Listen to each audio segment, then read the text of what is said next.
எப்படி செய்யலாம்னு பார்க்கலாம். ஒரு பவுலில் 1/2 கிலோ ஜீரக சம்பா அரிசியை போட்டுக்கலாம். இப்போ இதை 20 மினிட்ஸ் ஊற வச்சிடலாம்.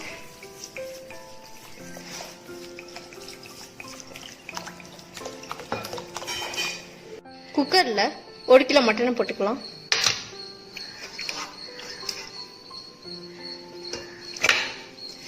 ரெண்டு டம்ளர் தண்ணி ஊற்றிக்கலாம்.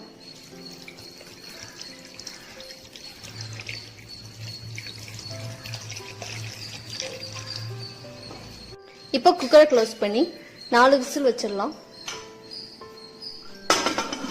அடுப்பு ஆன் பண்ணி ஒரு பேனில் 3 கிராம்பு, 3 ஏலக்காய், 3 பட்டை, 3 ஜாவித்திரி, 1 இன்ச் ஜாதிக்காய், 100 கிராம் இஞ்சி, 12 பச்சை மிளகாய், இது எல்லாத்தையும் வறுத்துக்கலாம்.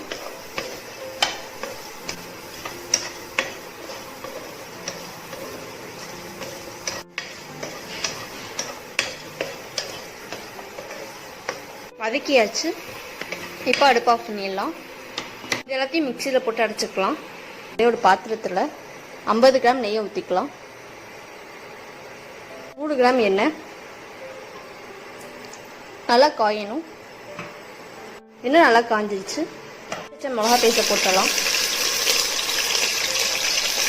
100 கிராம் பூண்டு பேஸ்ட், 100 கிராம் சின்ன வெங்காயம் பேஸ்ட், இது எல்லாத்தையும் நல்லா வதக்கிக்கலாம்.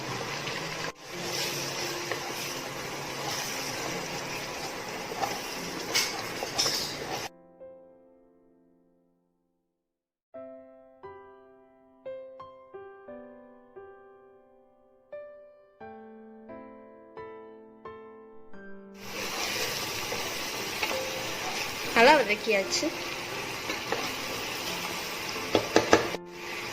இப்போ இதில் வேக வச்ச மட்டனை போட்டுடலாம். சில்லி பவுடர் 1 டீஸ்பூன், உப்பு 1 டீஸ்பூன், இது எல்லாத்தையும் மிக்ஸ் பண்ணி 5 நிமிஷம் நல்லா வதக்கிக்கலாம்.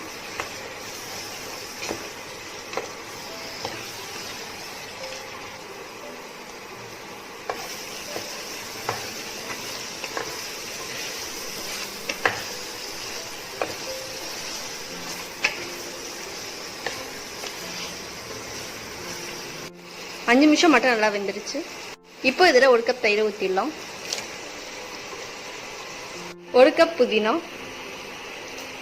1 கப் மல்லி, இது எல்லாத்தையும் போட்டு நல்லா வதக்கிடலாம்.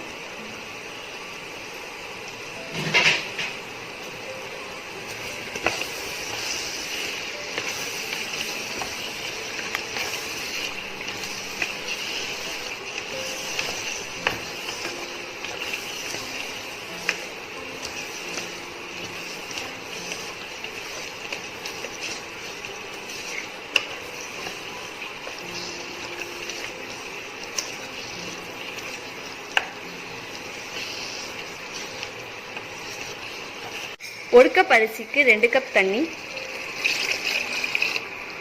தண்ணி நல்லா கொதிக்கணும்.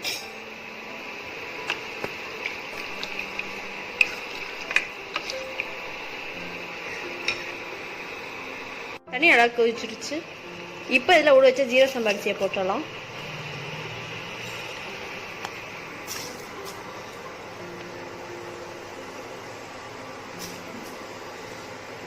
ஒரு லெமனோட ஜூஸை புழிஞ்சிக்கலாம். இப்போ தான் நல்லா மிக்ஸ் பண்ணிக்கலாம்.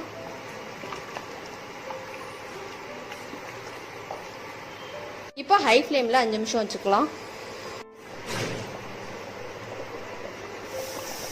5 நிமிஷம் ஹை ஃப்ளேமில் வச்சாச்சு.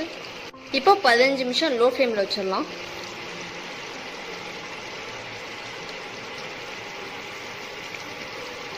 ஃபிஃப்டீன் மினிட்ஸ் லோ ஃப்ளேமில் வச்சாச்சு. கலர் நல்லா ஹீட் பண்ணி அதுக்கு மேலே பிரியாணி பாத்திரத்தை வச்சிடலாம். இப்போ இதை க்ளோஸ் பண்ணி லோ ஃப்ளேமில் 10 நிமிஷம் வச்சிடலாம். 10 நிமிஷம் தம்மில் வச்சாச்சு. இப்போ அடுப்பு ஆஃப் பண்ணிடலாம். தலப்பாக்கட்டு பிரியாணி செஞ்சாச்சு. இந்த வீடியோ பிடிச்சிருந்தா லைக் பண்ணுங்கள், ஷேர் பண்ணுங்கள், சப்ஸ்கிரைப் பண்ணுங்கள்.